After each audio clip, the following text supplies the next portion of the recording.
Ang unang gagawin para makainom ng tubig na mayroon espiritu, kumuha ng schedule doon sa Northern Mindanao dahil limitado lang ang mga tao na makainom ng tubig sa isang araw at para maiwasan ang kaguluhan, kaya mayroon ay schedule. Ang walang schedule ay hindi tinatanggap doon sa Southern Mindanao. Hintayin ang susunod kong i-post kung paano makakuha ng schedule. Medyo mayroon itong katagalan dahil hihintayin ko pa ang tamang panahon. Ang tubig ay nasa bahagi ng Southern Mindanao, Philippines. Ang batas ng paraiso sa langit ay kailangan malinis at pares na babae at lalaki lang, o babae at lalaki na walang kinakasama sa buhay na mayroon anak na kinakasama o nasa kanyang pangangalaga ang kanyang anak. Sila ang maaring makainom sa tubig na mayroon espiritu. Putulin mo ang talikalang nakatali sa iyong liig at sumunod ka at gawin ng totoo ang kalooban na maglalalang para maligtas ka. Ang kalooban na maglalalang ay 27 na araw na gagawin ng tao para maligtas.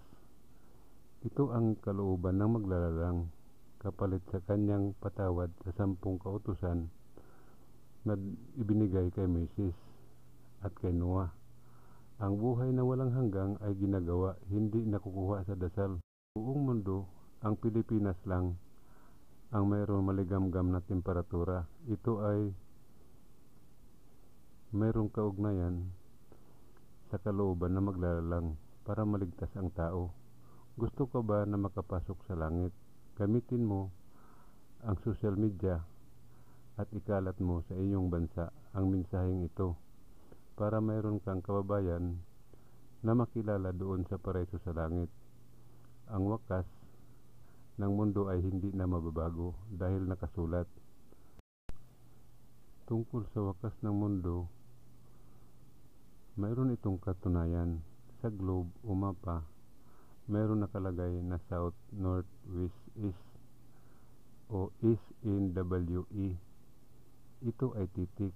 Ang E sunrise, ang E night come, ang W word, ang E end. Ito ay salita. Ang kulang ay numero. At mayroon iyan kaya lang itinago.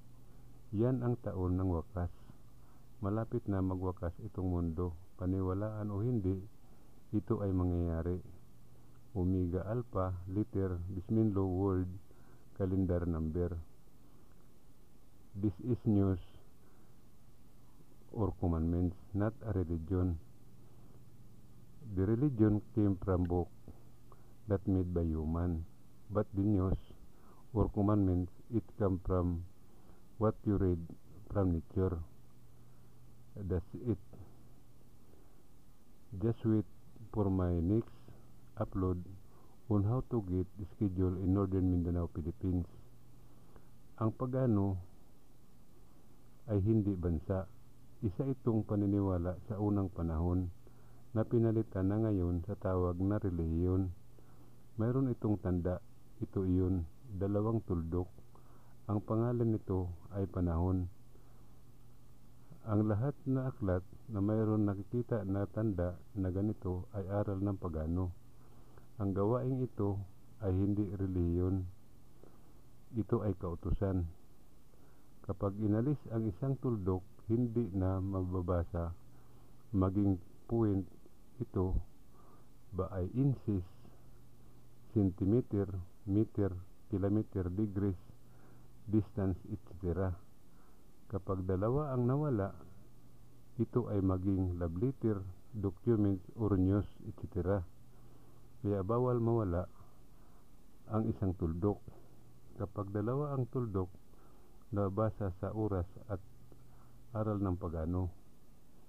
Ang aral ng pagano ay isinulat ng tao sa pamagitan ng pagtatanong sa mga tao na nanaginip, sa mga gumagawa ng kabanalan at sa mga tao na nagpapalaganap sa kaharian ng langit, etc.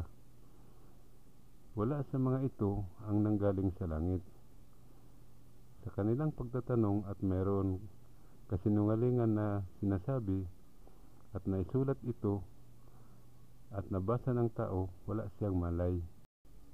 Sana kasama ka sa mga buhay na tao na maliligtas.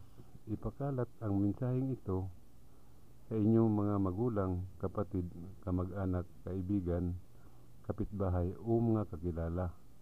Nang sa gayon mayroon kang kakilala na buhay na tao pagdating ng wakas. Ang hindi maniniwala, huwag pilitin. Ang gawaing ito ay mayroon limitasyon. Tanong: kung si Kristo Jesus magpakita sa tao, makilala ba ninyo siya? Alin ang inyong paniniwalaan? Ang mga aklat na inukit at larawan na ginuhit ng tao, kaya gaya ng unggoy na naging tao. Ang mensaheng ito ay hindi pananakot, sinasabi ko lang ang totoo. Kapag nakita mo na ang palatandaan, nagpapahiwatig na malapit na ang wakas. Bakit dinaan ko ang mensaheng ito sa YouTube? Ito ang paraan ng pagtawag ni Kristo Jesus sa tao. Ulitin ko, hindi ito relihiyon. Ito ay kautusan. Tinatawag na ni Kristo Jesus ang mga tao na gustong pumasok doon sa langit. Sana kasama ka. Bye.